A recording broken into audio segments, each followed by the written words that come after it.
দর্শক, যুগের সাথে আমাদের জীবন পরিবর্তন হয়েছে। সময় পরিবর্তনের সাথে সাথে আমাদের আরও বেশি আধুনিক জীবনযাপন করছি আমরা। সারা পৃথিবী জুড়ে আমাদের চিকিৎসা ব্যবস্থায় আধুনিকায়ন হয়েছে। নির্ভুল স্বাস্থ্য তথ্য, উন্নত চিকিৎসার খোঁজ আর আমাদের যাপিত জীবনের উন্নত থাকার যে প্রচেষ্টা, সেই গল্পগুলোই আমরা আমাদের এই অনুষ্ঠানের মধ্যে করছি। দর্শক, আমন্ত্রণ জানাচ্ছি এটিএন বাংলার জনপ্রিয় অনুষ্ঠান হেলথ ফর পিপলে। আমি আছি ডাক্তার শাহেদ ইমরান। দর্শক মণ্ডলী, আমরা যেটা বলছিলাম যে নির্ভুল স্বাস্থ্য তথ্য, নির্ভুল চিকিৎসা, এটি আসলে এখন সময়ের দাবি। সারা বিশ্ব জুড়ে এখন এই বিষয়গুলো নিয়ে কাজ চলছে। ক্যান্সার এই শব্দটি আমরা সম্পর্কে সবাই জানি এবং অনেকেই হয়তো ভুগছি। আমাদের অনেক সময় মনে হচ্ছে যে ক্যান্সারটি আসলে অনেকটা মহামারীর আকার ধারণ করছে কিনা, সামনে আসলে কেন আমরা এত বেশি ক্যান্সারের রোগটি আমাদের আশেপাশে দেখতে পাচ্ছি। চিকিৎসা ব্যবস্থায় কতটুকু উন্নত হয়েছে, অথবা আমরা কিভাবে চিকিৎসাটা নেই, কোথায় গেলে চিকিৎসা পাবো, এই নানাবিধ প্রশ্ন আমাদের মধ্যে থাকে। দর্শক, আমরা এই বিষয়গুলো নিয়ে আজকে আপনাদের সামনে উপস্থাপন করতে চাই। আমরা নির্ভুল বা নির্দিষ্ট করে যে চিকিৎসা পাওয়া যায় সেই চিকিৎসা ব্যবস্থা নিয়ে ক্যান্সারের আমরা আজকে আলোচনা করব।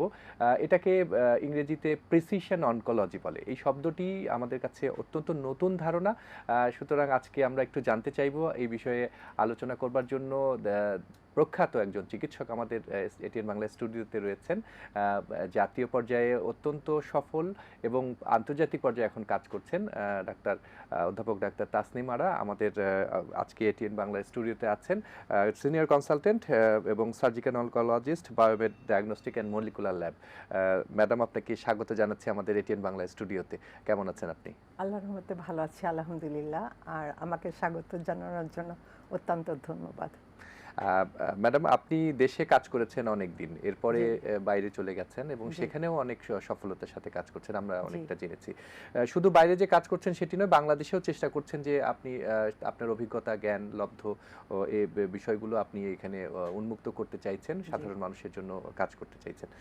আমরা এবার একটু জানতে চাই যে আমরা আজকের যে প্রসঙ্গ এনেছি যে প্রিসিশন অনকোলজি বা নির্দিষ্ট চিকিৎসা ব্যবস্থা অথবা নির্ভুল চিকিৎসা, ক্যান্সার চিকিৎসা, আসলে এই শব্দ বা এই চিকিৎসা ব্যবস্থা নতুন কিনা, বা আমরা তো নতুন শুনছি। হয়তো আপনি যেহেতু আমেরিকায় কাজ করেছেন বা করছেন এখন, আসলে আমরা একটু জানতে চাই যে প্রিসিশন অনকোলজি এটা আসলে বলতে আমরা কি বুঝি। ধন্যবাদ। প্রিসিশন অনকোলজি, আমি অনকোলজি টার্মটা দিয়ে শুরু করছি। অনকোলজি মানে হলো লাম্প বা টিউমার।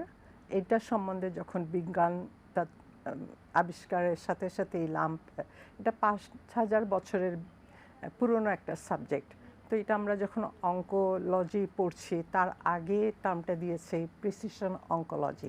অঙ্কোলজি মানে হলো অঙ্কোলজিস্ট, আমাদের দেশে হয়তো সবাই ফ্যামিলিয়ার হয়ে গেছেন যে ক্যান্সার বিশেষজ্ঞ বা অঙ্কোলজিস্ট। এই অঙ্কোলজিস্ট শব্দটির সামনে যখন প্রিসিশন কথাটা যুক্ত হয়েছে, এটা মানে হলো খুব প্রিসাইজলি ক্যান্সারের কারণ নির্ণয় করে অত্যাধুনিক চিকিৎসা বা অ্যাডভান্সমেন্ট অফ ট্রিটমেন্ট, যেটা 2000 আমি বলবো রিসার্চ হচ্ছে 1970 থেকে 2000 পর্যন্ত প্রচণ্ডভাবে রিসার্চ হয়েছে, সারা ওয়ার্ল্ডেই হয়েছে। তার মধ্যে ইউএসএ, আমেরিকাতে বা ইউরোপে অনেক নামকরা প্রতিষ্ঠানে এই রিসার্চগুলো হওয়ার পর ক্যান্সারের কারণ আমরা বিজ্ঞানীরা বা আমার মতো চিকিৎসা বিজ্ঞানী যারা কাজ করেছে, আমরা এখানে আমি ছিলাম সার্জিক্যাল অনকোলজিস্ট, ওখানে ইউএসএতে যে হয়ে গেলাম চিকিৎসা বিজ্ঞানী, এবং উন্নত চিকিৎসা কিভাবে বের করা যায়। বিশেষ করে ক্যান্সার, আপনি জানেন ক্যান্সারের প্রভাব বা ইনসিডেন্ট বাড়ছে ওয়ার্ল্ড ওয়াইড। এখন 24 মিলিয়ন পিপল সাফারিং, এবং এর সিংহভাগই হলো সাউথ ইস্ট এশিয়াতে, এবং বাংলাদেশের প্রকোপ অনেক বেশি। তো এইখানে প্রিসিশন অনকোলজি আমরা এস্টাবলিশ করার চেষ্টা করছি, যাতে করে ক্যান্সারের সঠিক কারণ নির্ণয় করে যে চিকিৎসাগুলা, যেমন ক্যান্সারের মেইন কারণ হয়, ক্যান্সার হয় কেন, ক্যান্সার ডিজিজটাই হলো ডিএনএ জিনে মিউটেশনের জন্য, এবং এই মিউটেশনগুলো হয়ে যায় এনভায়রনমেন্টাল ফ্যাক্টর, পরিবেশগত কারণে, খাবারের বিভিন্ন ধরনের কেমিক্যালের উপস্থিতিতে বিভিন্ন কারণে আমাদের কোষের ভিতর ডিএনএতে যে মিউটেশন হচ্ছে সেই মিউটেশনের কারণে বিভিন্ন ধরনের ক্যান্সার হয়ে থাকে। এবং লাংয়ে আমরা যখন লাং ক্যান্সারের কথা চিন্তা করি তখন এয়ার পলিউশনের ভিতর একটা কারণ, স্মোকিং একটা কারণ, বিভিন্ন এনভায়রনমেন্টাল ফ্যাক্টর আছে। এগুলি যখন আমাদের লাংসের ভিতর ঢুকে শ্বাস প্রশ্বাসের মধ্যে দিয়ে তখন আমাদের ডিএনএতে কিছু চেঞ্জ করে, যার জন্য ডিফারেন্ট টাইপ লাং ক্যান্সার হয়। এখন প্রিসিশন অঙ্কোলজিতে এই ডিফারেন্ট টাইপের লাংয়ের যে মিউটেশনের কারণে ক্যান্সারগুলো হচ্ছে সেগুলো সুনির্দিষ্টভাবে আমরা বায়োটেকনোলজির মাধ্যমে, মলিকুলার ল্যাবের মাধ্যমে এটা ডিটেক্ট করে একদম সুনির্দিষ্ট চিকিৎসা, টার্গেটেড থেরাপি এবং ইমিউনথেরাপি প্রয়োগে যে অত্যাধুনিক চিকিৎসা ব্যবস্থা ওয়ার্ল্ডে এসছে এবং 2010 থেকে এটা উন্নত বিশ্বে প্র্যাকটিস হচ্ছে। আমরা চাই আমরা আমাদের দেশেও এটা সুফল জনগণ ভোগ করুক।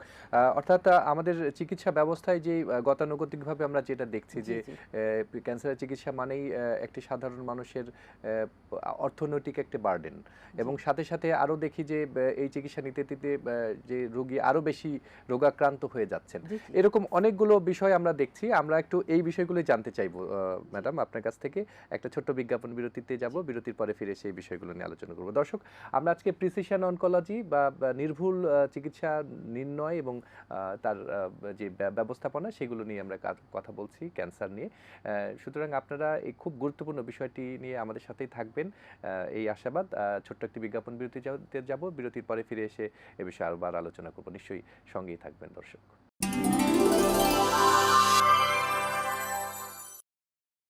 দর্শক, বিজ্ঞাপন বিরতির পরে আবারও ফিরে এলাম হেলথ ফর পিপল এই অনুষ্ঠানে। আমরা আজকে আলোচনা করছি প্রিসিশন অনকোলজি, ক্যান্সারের নির্ভুল চিকিৎসা, এই বিষয় নিয়ে আছেন ডাক্তার তাসনিমারা।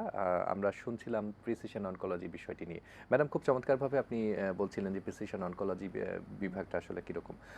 আমরা বিরতির আগে একটি প্রশ্ন করছিলাম যে আসলে ক্যান্সারের চিকিৎসা মানেই আমরা মনে করি যে এই রোগাক্রান্ত লোকটি আরও বেশি রোগাক্রান্ত হয়। ক্যান্সার যখন ধরা পড়ে তখন সাধারণত আমরা ভালোই দেখি, অনেক সময় আমরা বুঝি না যে তার ক্যান্সার রয়েছে, কিন্তু চিকিৎসা করতে গেলে তখনই মনে হয় যে উনি আরও বেশি রোগাক্রান্ত হয়ে যাচ্ছেন। বিশেষ করে আমাদের ট্র্যাডিশনালি আমরা যেটা দেখি কেমোথেরাপি এবং রেডিয়েশন, এগুলো দিয়ে আসলে চিকিৎসা হয়। তার সাথে একটা প্রোগ্রামিক বিষয় কিছু থাকে, আপনি যেটি বলছেন যে সার্জিক্যাল অনকোলজির যে বিভাগ, টার্গেটেড থেরাপি বা আমরা যেটা বলছিলাম যে আমরা আসলে ক্যান্সারের নির্ণয় করি ক্যান্সারের ধরন এবং টিউমারের যে অবস্থান সেই বিষয়গুলো নিয়েই। প্রিসিশন অনকোলজিতে আমরা জিনগত বৈশিষ্ট্য যেটি নিয়ে আপনি বলছিলেন ম্যাডাম, যে টিউমারের আসলে জেনেটিক এবং মলিকুলার যে বৈশিষ্ট্য, সেই বৈশিষ্ট্যগুলোকে বিবেচনা করে আসলে ক্যান্সারের চিকিৎসা দেয়া, এই দুটির মধ্যে আসলে পার্থক্য কী? ক্যান্সার মানে হলো একটা চাকা বা লাম্প হওয়া, বা লিউকেমিয়া বা লিম্ফোমা, এটা হেমাটো অঙ্কোলজির মধ্যে পড়ে। সে ধরনের ক্যান্সারও আছে, কিন্তু মূলতভাবে পৃথিবীতে এটা দুই ভাগে ভাগ করা হয়েছে: blood related cancer, leukaemia, lymphoma, আর অল ক্যান্সার হলো সলিড টিউমার। এই দুটা ডিভিশন, যেখানে একটা সলিড ক্যান্সার বা টিউমার হবে যেখানেই হোক, থাইরয়েডে, লাংসে, ব্রেস্ট, প্রস্টেট, কোলন, ডিফারেন্ট লোকেশনে হতে পারে। তো চিকিৎসা ব্যবস্থায় আমূল পরিবর্তন এসছে। 1950 থেকে 70 শুধু কেমোথেরাপি দিয়ে চিকিৎসা হতো। তারপর 70 থেকে আমি বলবো যে 2000 পর্যন্ত কেমো এবং রেডিওথেরাপি সমন্বয়ে, এবং এই কেমো রেডিওথেরাপির পূর্বে আমরা যেটা করি, যেখানেই লাম্প বা চাকাটা হয়েছে আমরা সার্জিক্যাল অঙ্কোলজি, একজন সার্জন এটা কেটে ফেলে দেন, সার্জিক্যালি এটা রিমুভ করা হয়। পরবর্তীতে কেমোথেরাপি দেওয়া হতো এবং এরও একটা কোর্স বা নির্দিষ্টভাবে দেওয়ার 3 সপ্তাহ পর পর দিবেন, তারপরে দিবেন দরকার হলে আপনি রেডিওথেরাপি দিবেন। এবং এমন কিছু ক্যান্সার আছে যেগুলো রেডিও রেজিস্ট্যান্ট, কিন্তু সব ক্যান্সারের ক্ষেত্রেই একটা ট্র্যাডিশনাল মেথড ছিল surgery followed by chemotherapy, radiotherapy. এই 2000 থেকে দেখা গেল যে না, এটুকু করেই সমস্যা যাচ্ছে না, কারণ ক্যান্সার অরিজিনালি যেখানে হয় প্রাইমারি সাইট, এটা মেটাস্টাসিস বা দূরবর্তী জায়গায় ছড়িয়ে পড়ে। ছড়িয়ে পড়ার উপরই কিন্তু মানুষের এই কস্ট, ট্রিটমেন্ট এবং কমপ্লিকেশন যেটা হয়। তো যেটা পৃথিবীতে আসলে আমি যখন 2000-এ পিএইচডি করি ওসাকা ইউনিভার্সিটিতে, তখন কনসেপ্টটা হলো যে এই মেটাস্ট্যাসিস বা ছড়িয়ে পড়ার আগে যদি ক্যান্সারটা আমরা শনাক্ত করতে পারি তাহলে এটা প্রাথমিক স্টেজে মেটাস্ট্যাসিস হয় নাই এবং ক্যান্সারটা কন্ট্রোল করা সম্ভব। তো এই ছড়িয়ে পড়ার মেকানিজমটা যখন আরও মলিকুলার লেভেলে আমি যখন পিএইচডি করলাম, জানতে পারলাম যে আসলে ছড়িয়ে ক্যান্সার ডিটেকশন বা শনাক্ত হওয়ার আগেই এটা শরীরের বিভিন্ন জায়গায় ছড়িয়ে পড়ে, বিশেষ করে বোন ম্যারোর ভিতর, যেখানে আমাদের রক্ত শ্বেতকণিকার আরবিসি ডাব্লিউবিসি তৈরি হচ্ছে এই সমস্ত, এবং এখানে এদের কাজ হলো ইমিউন থেরাপি, ইমিউন প্রোটেকশন, আমাদের যে ইমিউনিটি। তো দেখা গেল যে নট অনলি বোন ম্যারোর ভিতর ক্যান্সার সেলগুলো সুপ্ত অবস্থায় আছে, এরা এখানে একটা মানুষের ইমিউনিটি কম্প্রোমাইজ করে দিচ্ছে। যখনই ইমিউনিটি কম্প্রোমাইজড হচ্ছে বা বিভিন্ন ধরনের ইনফেকশন হচ্ছে, তখনই ক্যান্সারটা একটা সুযোগ বুঝে ক্যান্সার সেলগুলো দ্রুত শরীরে ছড়িয়ে পড়ছে। তখন আপনি প্রাথমিকভাবে দেখবেন যে পেশেন্ট সুস্থ আছে বা সার্জারির পরে অনেকদিন ভালো আছে, কিন্তু যেই মুহূর্তে আপনি কেমোথেরাপি দিবেন, রেডিওথেরাপি দিবেন, এইদের পার্শ্ব প্রতিক্রিয়া এত বেশি। এরা একে তো ক্যান্সার সেল খুব চালাক বলবো, তারা জানে কোন মুহূর্তে আপনার ইমিউনিটি কম্প্রোমাইজ হচ্ছে, সেই মুহূর্তটাকে তারা দ্রুত ছড়িয়ে পড়ে। এবং এখানে যদি আমরা ট্র্যাডিশনাল ওয়েতে কেমো এবং রেডিওথেরাপি দিই তাহলে পেশেন্ট খুব দ্রুত ইমিউনো কম্প্রোমাইজড হয়ে যায়, যত বেশি আপনি পার্শ্ব প্রতিক্রিয়া। তারপরে এর জন্যই দেখবেন যে কেমোথেরাপি বা রেডিওথেরাপি দেওয়া হলো, কিন্তু পেশেন্ট খুব দ্রুত, আপনি যেটা বলছেন ব্যয়বহুল একটা চিকিৎসা, কিন্তু পেশেন্টের অবস্থাও খারাপ হচ্ছে। আমাদের রুগীরা দিনে দিনে ইমিউনিটি কম্প্রোমাইজ হচ্ছে, একটা সময় আর এনাদেরকে ধরে রাখা যাচ্ছে না। অর্থাৎ তাদের রোগ প্রতিরোধ ক্ষমতাও আসলে এইটাই রোগ প্রতিরোধ ক্ষমতা, ইমিউনিটি বলতে রোগ প্রতিরোধ ক্ষমতা যেটা, সেইটা এর জন্যই পৃথিবীতে এসছে যে না আমরা, এবং কেমোথেরাপিতে দেখা যায় যে ক্যান্সার সেল মারতে গিয়ে আপনি নর্মাল সেল অনেক মেরে ফেলেন। কেমোথেরাপিগুলি যে ইনজেক্টেবল হোক ওরাল হোক, এটা নর্মাল সেল বা অস্বাভাবিক cell, cancer, uncontrol proliferation of cell, এগুলিকে ডিস্টিংগুইশ করতে পারে না, পার্থক্য করতে পারে না। এরা সব সেলের উপরই এরা মানে কিল করে, সেল কিলিং, নর্মাল অ্যাবনর্মাল, যার জন্য আপনার শরীরটা ভেঙে পড়বে। নর্মাল সেল আরবিসি ডাব্লিউবিসি কমে গেলে আপনি আর রোগ প্রতিরোধ ক্ষমতা থাকবে না। কিন্তু এই পার্শ্ব প্রতিক্রিয়াগুলো ওভারকাম করার জন্যই টার্গেটেড থেরাপি বের হয়েছে। সুনির্দিষ্টভাবে ক্যান্সার সেলকে ডিটেক্ট করে টার্গেটেড থেরাপি শুধু ক্যান্সার সেলগুলিকেই মারে, কোনো নর্মাল সেলের উপর এর প্রতিক্রিয়া নেই। এবং যখন ইমিউন কম্প্রোমাইজড হয়, এখানে আমরা বলি যে PDL1 একটা চেক পয়েন্ট ইনহিবিটর বের হয়েছে, ওয়ার্ল্ডে রেভলিউশন ঘটিয়েছে, যে পেশেন্ট ইমিউনো কম্প্রোমাইজড টোটালি হওয়ার আগেই আমরা ক্যান্সার সেলে যদি এই জিনিসটা ডিটেক্ট করতে পারি, ইমিউন থেরাপি দিতে পারে, তাহলে ক্যান্সার কমপ্লিটলি কিউরেবল এবং কন্ট্রোলড বা নিয়ন্ত্রণ করে রাখা যাবে। এবং যদিও আপনার ক্যান্সার হয়েছে, একটা প্রিসিশন অঙ্কোলজির মাধ্যমে ডিটেকশন করে ইমিউন থেরাপি, টার্গেটেড থেরাপি প্রয়োগ করে আপনার ক্যান্সার সম্পূর্ণভাবেই কিওর করা সম্ভব। এটা খুবই আশাবাদী একটা বিষয় আপনি ম্যাডাম বললেন। আশাবাদী, এটা একটা বিস্ময়কর বিষয় এখন, কেননা যে আমাদের যারা ক্যান্সারে ভোগেন তারাই মনে করেন, জানেন যে তার হয়তো আর বাঁচার আশা একেবারেই নেই। এই ধারণাটা আমাদের আসলে সকলের মধ্যে আছে। আমি একটু জানতে চাচ্ছি যে এই যে চিকিৎসার বিষয়টি বলছেন, আপনি দেশে কাজ করেছেন এই বিষয় নিয়ে, আবার দেশের বাইরে গেলেন, আপনি প্রিসিশন অনকোলজি নিয়ে কাজ করছেন। এইখানে আপনি আসলে দেশে কিভাবে মানুষের সেবা করতে চান? দেশে আমরা আসলে 2016 থেকেই একটা প্রতিষ্ঠান তৈরি করার ফ্যাসিলিটিস, যেটাকে আমরা বলবি মলিকুলার ল্যাবরেটরি, এটা আমরা প্রাইভেট সেক্টরে বিভিন্ন জনের সহযোগিতায় বায়োমেড মলিকুলার ডায়াগনস্টিক দিয়েছি। এখানে আমাদের উদ্দেশ্যই ছিল ক্যান্সারের সঠিক ডায়াগনোসিস, যেটা যেই কারণে যেই ডিএনএ মিউটেশনের জন্য এই ক্যান্সারটা হয়েছে সেই মিউটেশন অ্যানালাইসিসগুলো করা। আমাদের দেশে আমি 2016 বা 15-এ যখন বিভিন্ন ইনস্টিটিউশনে ক্যান্সার নিয়ে যখন আলোচনা করেছি বা সেমিনার পার্টিসিপেট করেছি, তখন দেখছি যে আসলে আমাদের দেশে ইভেন লিউকোমিয়া, লিম্ফোমার সঠিক ডায়াগনোসিসটা হয়ে ওঠে না, এবং আমরা তখন প্রতিবেশী দেশ বা ব্যাংকক, সিঙ্গাপুর যার সামর্থ্য আছে ওনারা চলে যাচ্ছেন, বা ডায়াগনোসিসটাকে কনফার্ম করার জন্য ওরা মানুষ দেশের বাইরেও চলে যাচ্ছেন। কিন্তু বিপুল জনগোষ্ঠীর বেশিরভাগই এটা ভীষণ ব্যয়বহুল বিদেশে যে চিকিৎসা করা। তো ওনাদের সবার কথা চিন্তা করে আমরা দেশে প্রথম আমরা দিলাম বায়োমেড ডায়াগনস্টিক মলিকুলার ল্যাব, যেখানে ক্যান্সারের মিউটেশন অ্যানালাইসিস করে লিউকোমিয়া হোক, lymphoma, lung cancer, common cancer, breast cancer, সব ধরনের ক্যান্সারের সঠিক কারণ নির্ণয় করে মিউটেশন অ্যানালাইসিসের মাধ্যমে, ইমিউনো স্টেনিংয়ের মাধ্যমে, যেমন ইমিউনো স্টেনিংটা হলো বায়োপসি করার পর আরও নিখুঁতভাবে যদি আপনি ইমিউনো স্টেনিং করেন তাহলে all sort of lymphoma diagnosis confirm করতে পারবেন। সবচেয়ে আশার ব্যাপার, আমাদের দেশে কিন্তু টার্গেটেড থেরাপি, ইমিউন থেরাপি এখন অ্যাভেলেবেল আমাদের দেশে পাওয়া যাচ্ছে। আমাদের দেশে বিভিন্ন ওষুধ কোম্পানি আলহামদুলিল্লাহ ওনারা তৈরি করতে পারছেন ড্রাগগুলা, কিন্তু ডিটেকশনের ক্ষেত্রে আমাদের অঙ্কোলজিস্টদের আমরা ওই জায়গাটায় আমাদের কাছে মনে হলো যে আমরা এটাতেই ফোকাস করি, কারণ তাহলে আর দেশের বাইরে যাওয়ার প্রয়োজন নাই।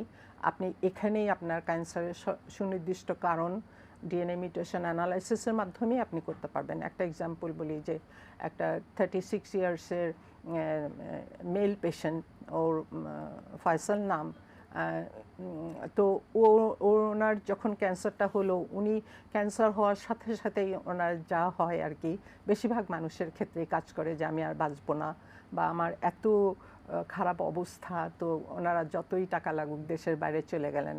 এবং আমাদের প্রতিবেশী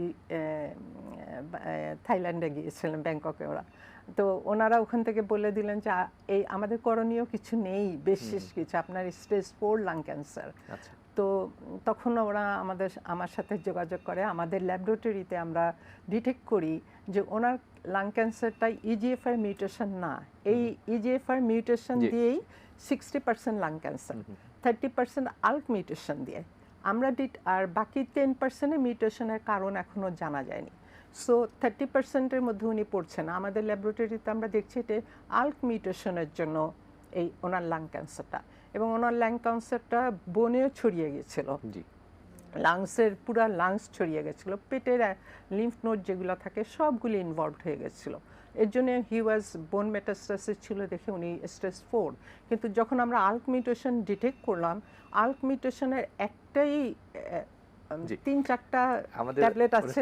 শেষের দিকে এইটাই একটা উদাহরণ দিয়ে শেষ করতে চাই জনগণের মাধ্যমে, যে শুধুমাত্র একটা মেডিসিন ওরালি 1 বছর খেয়ে উনি কমপ্লিটলি ক্যান্সার ফ্রি হয়ে গেছেন, এবং সাথে ইমিউন থেরাপি দেওয়া হয়েছে। সো আমি আশা করব সব ক্যান্সারের ক্ষেত্রে এরকম চিকিৎসা সম্ভব দেশেই। জি, অসংখ্য ধন্যবাদ ম্যাডাম, আপনি খুব চমৎকার করে এই বিষয়টি বলেছেন। আজকে আমাদের অনুষ্ঠানটা শেষ করতে হবে, আপনাকে অন্য কোনো পর্বে আশা করছি একটু বড়ভাবে এই বিষয়গুলো নিয়ে আবার আরো একটু আলোচনা করতে চাই। আপনাকে অসংখ্য ধন্যবাদ। ধন্যবাদ। দর্শক মণ্ডলী, আজকে আমরা প্রিসিশন অনকোলজি বা নির্ভুল ক্যান্সার চিকিৎসা এই বিষয়টি নিয়ে কথা বলেছি।